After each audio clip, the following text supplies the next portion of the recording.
La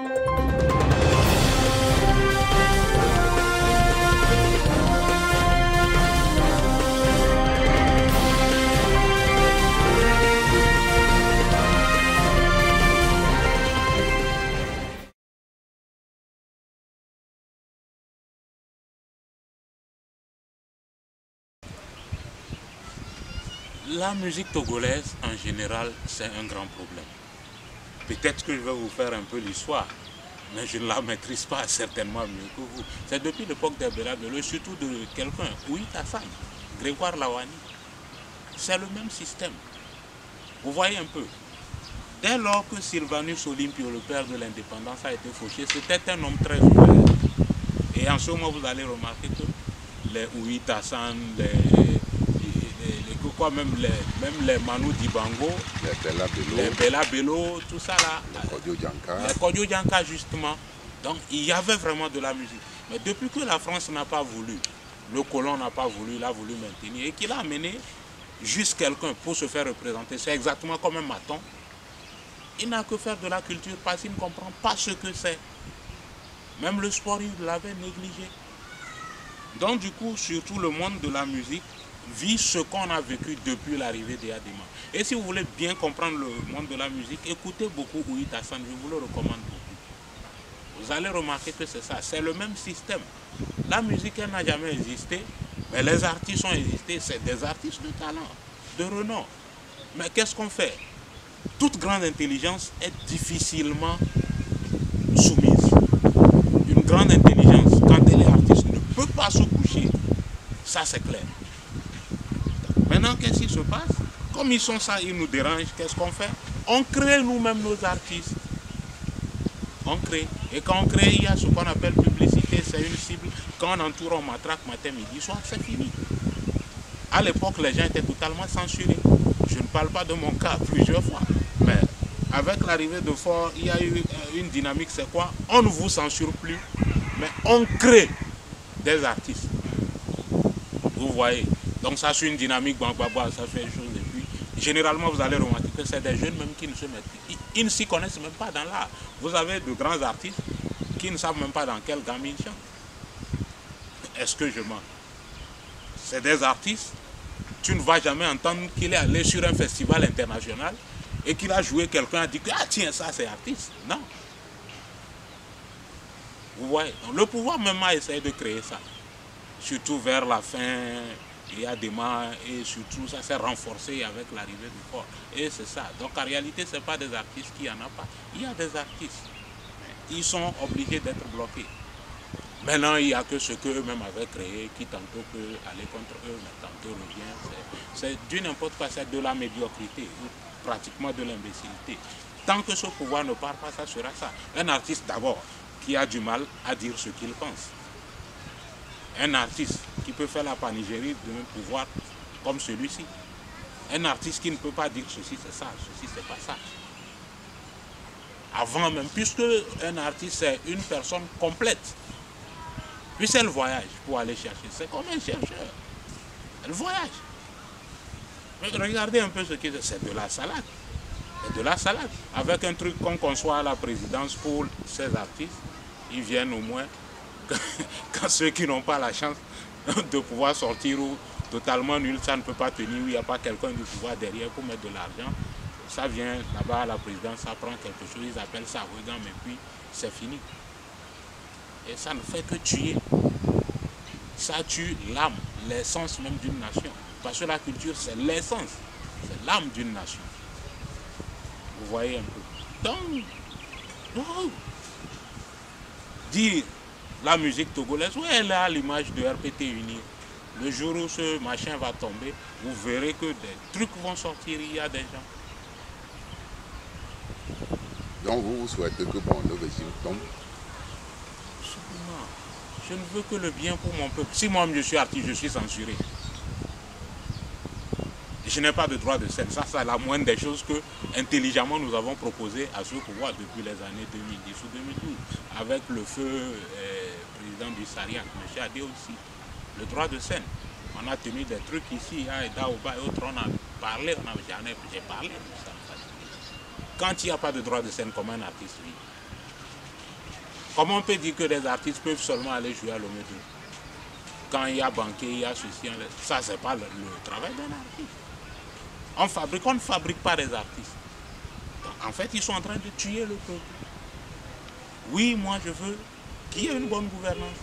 Mais seulement je sais que cette gouvernance ne peut pas, elle s'est enracinée, c'est-à-dire elle n'a pas réussi à sortir de la racine du mal.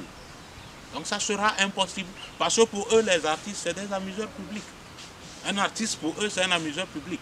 Alors que de vous à moi, je ne vois pas ce gouvernement qui va vouloir que moi je sois un amuseur public parce qu'il est autorité.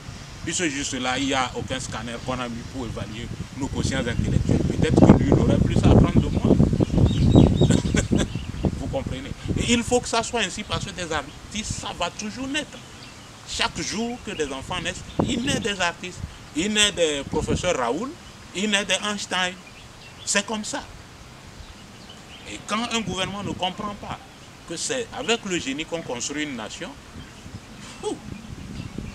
est inutile parce que jusqu'à présent, ils sont incapables, ils n'ont rien prévu, ils ne font rien aussi pour prévoir quoi que ce soit, ça continue toujours dans l'imbécilité. On dirait que bon, c'est le Covid-19, la pandémie de ce virus qui détruit les artistes. Non, la situation était pareille avant la pandémie. D'ailleurs, avant la pandémie, si vous me connaissez, Max Eman a toujours parlé de la science. Même il y a eu des instances proches du pouvoir qui m'ont approché, que j'ai approché. Et toujours, je leur ai toujours parlé de la science.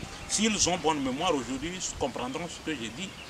Parce que c'est inadmissible qu'aujourd'hui, il y a une triste réalité qui est là, c'est que l'Afrique ne pourra plus jamais se développer comme l'Occident. Parce que l'Occident est déjà très mal développé.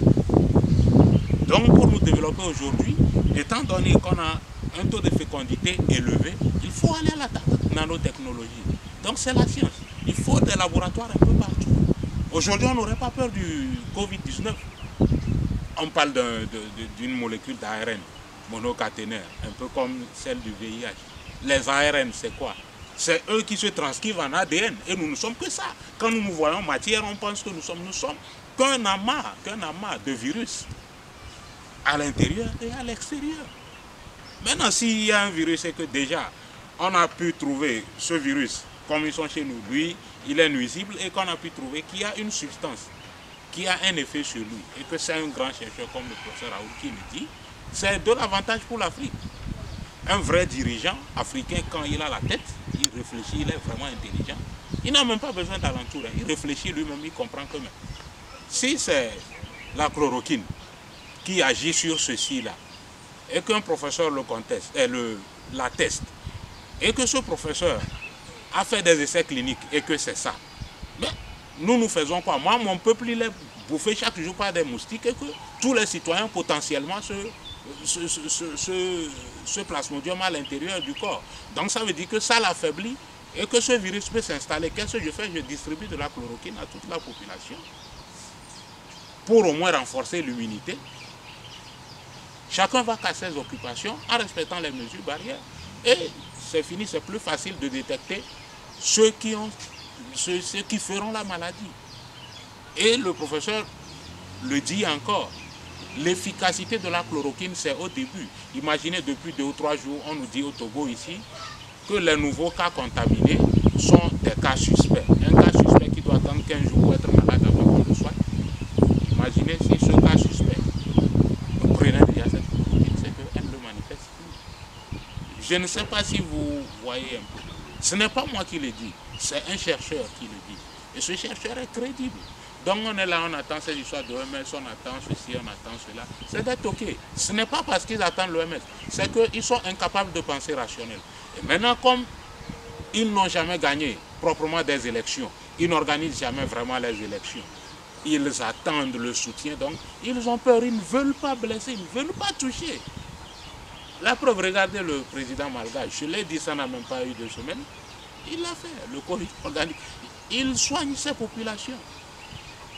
Quand on sait que le pouvoir qu'on a, on ne le mérite pas, et que ces populations ne l'aiment pas, on est obligé de compter sur pour se maintenir, de continuer à fatiguer les gens.